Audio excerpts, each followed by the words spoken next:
नमस्कार दोस्तों, welcome to know about Indian culture series in Hindi, Shrimad Bhagavad Gita part 3, summary of chapters 13 to 18. There are a total of 18 chapters in the Srimad Bhagavad Gita. The summary of chapters 13 to 18 is as follows. Shrimad Bhagavad Gita में कुल 18 अध्याय हैं। अध्याय 13 से 18 का सार इस प्रकार है।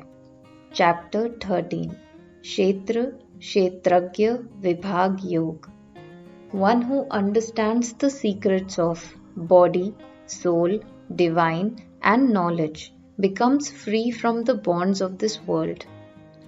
God resides in the soul itself because our soul is a part of God. But due to ignorance, man is not able to understand it. That's why knowledge should be acquired first. The purpose of knowledge is to understand God, but for this, man should become virtuous. Otherwise, there will be arrogance in him. Then he will not be able to understand this mystery, and he will not even be able to find God within himself. अध्याय 13, क्षेत्र क्षेत्रज्ञ विभाग योग। जो व्यक्ति शरीर, आत्मा, परमात्मा और ज्ञान के रहस्यों को समझ जाता है, वो इस संसार के बंधनों से मुक्त हो जाता है। आत्मा में ही परमात्मा का वास होता है, क्योंकि आत्मा परमात्मा का ही भाग है, लेकिन अज्ञानवश मनुष्य उसे समझ नहीं पाता। इसलिए पहले ज्ञान हासिल करना चाहिए। ज्ञान का मकसद उस परमात्मा को समझना है, लेकिन इसके लिए मनुष्यों को सदाचारी बनना चाहिए, अन्यथा उसमें अहंकार हो जाएगा। फिर वो इस रहस्य को समझ नहीं पाएगा और परमात्मा को अपने भीतर खोज भी नहीं पाएगा। चैप्टर 14, गुणत्रय विभाग योग। In this chapter, Sri Krishna has told about 3 qualities. These are the 3 gunas: Sattvic, Tamasic and Rajasic. Sattvic people eat vegetarian food, wear simple clothes, are soft in words and do devotion to God. They attain salvation after death. People with Tamasic tendencies eat non-vegetarian food, wear dirty clothes, are violent, and never praise God. They suffer hell after death. Rajasic people take interest in enjoyment and luxury. They have qualities of both Sattvic and Tamasic people. After death, they can get heaven or hell according to their deeds. अध्याय 14, गुणत्रय विभाग योग। इस अध्याय में श्री कृष्ण ने 3 गुणों के बारे में बताया है। ये 3 गुण हैं सात्विक, तामसिक और राजसिक। सात्विक लोग शाकाहारी भोजन करते हैं, सादे वस्त्र धारण करते हैं, बातों से मृदुल होते हैं, वह ईश्वर की भक्ति करते हैं। मृत्यु के बाद ये मोक्ष प्राप्त करते हैं। तामसिक प्रवृत्ति वाले लोग मांसाहारी भोजन करते हैं, गंदे वस्त्र पहनते हैं, हिंसक होते हैं, वे कभी भी ईश्वर की स्तुति नहीं करते। मृत्यु के बाद ये नरक भोगते हैं। राजसिक लोग भोग विलास में रुचि लेते हैं। इनमें दोनों सात्विक और तामसिक गुण होते हैं। मृत्यु के बाद इन्हें कर्म अनुसार स्वर्ग व नरक दोनों मिल सकते हैं। चैप्टर 15, पुरुषोत्तम योग। The essence of all the knowledge of the Vedas is that man should surrender himself at the feet of God by renouncing illusion.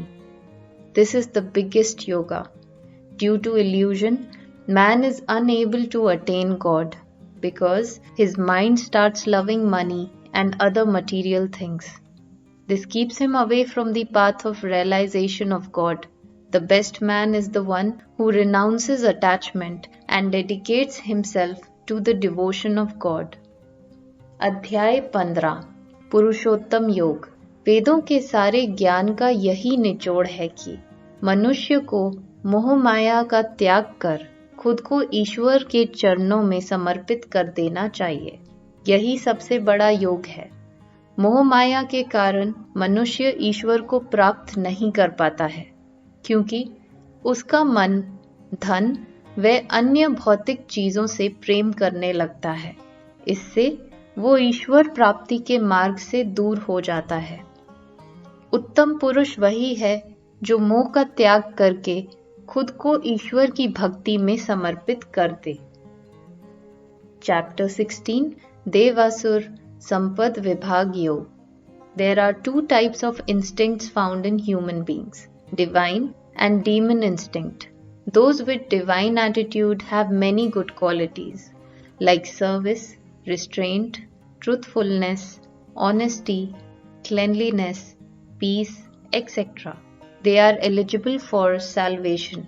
On the contrary, people with demon instinct have bad qualities like pride, jealousy, anger, lust, violence, etc. They deserve hell. अध्याय 16 देवासुर संपद विभाग योग। मनुष्यों में दो तरह की प्रवृत्ति पाई जाती है, देव व दानव। देव वृत्ति वालों में बहुत से अच्छे गुण होते हैं, जैसे सेवा भाव, संयम, सच्चाई, ईमानदारी, स्वच्छता, शांति आदि। ये मोक्ष के पात्र होते हैं।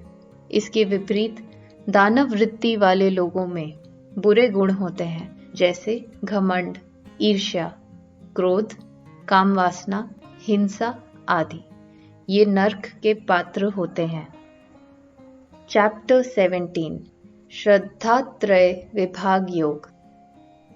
Arjun asked, what should those who want to do bhakti on their own free will, apart from the Ved and Puran do? Shri Krishna says they should follow Om Tat Sat. Om means God. Tat means abstaining from illusion. Sat means truth. That is, a man should stay away from illusion and worship God while walking on the true path. God takes such a man in his shelter and gives him salvation. अध्याय 17 श्रद्धात्रय विभाग योग। अर्जुन ने पूछा, जो लोग वेद पुराणों से अलग अपनी मर्जी से भक्ति करना चाहते हैं, उन्हें क्या करना चाहिए? श्री कृष्ण कहते हैं, उन्हें ओम तत् सत का पालन करना चाहिए। ओम का मतलब है ईश्वर, तत् का मतलब है मोह माया से दूर रहना, सत का मतलब है सच्चाई।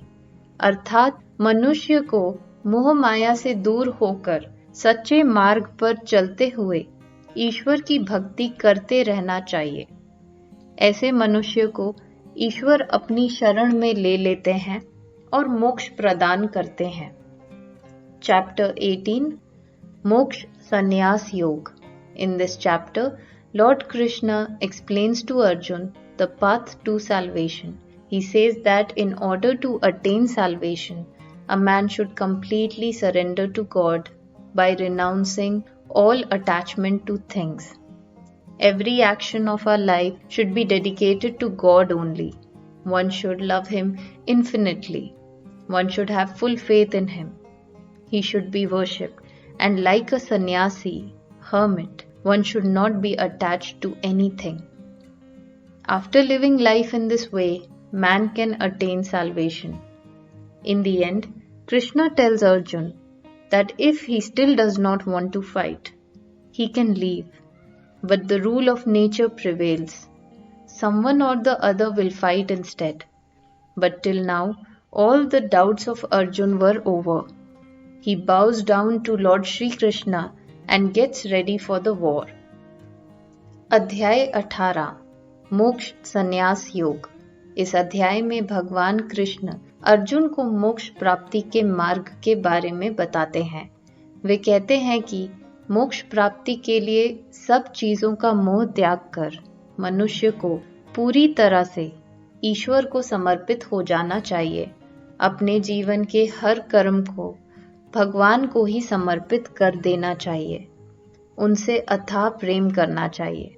उन पर पूरी श्रद्धा रखनी चाहिए, उन्हें भजते रहना चाहिए और सन्यासी की भांति किसी भी चीज से मोह नहीं करना चाहिए। इस प्रकार जीवन बिताने के बाद मनुष्य मोक्ष को प्राप्त कर सकता है।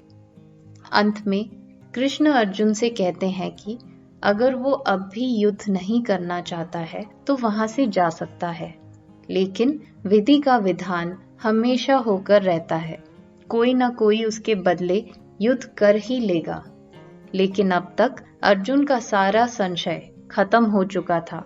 वो भगवान श्री कृष्ण को प्रणाम करता है और धर्म युद्ध के लिए तैयार हो जाता है। मुझे आशा है कि आपको ये वीडियो पसंद आया होगा। कृपया हमारा चैनल लाइक, शेयर और सब्सक्राइब करें। बहुत धन्यवाद। I hope you liked this video. Please like, share and subscribe to our channel for more such videos. Thank you. See you next time.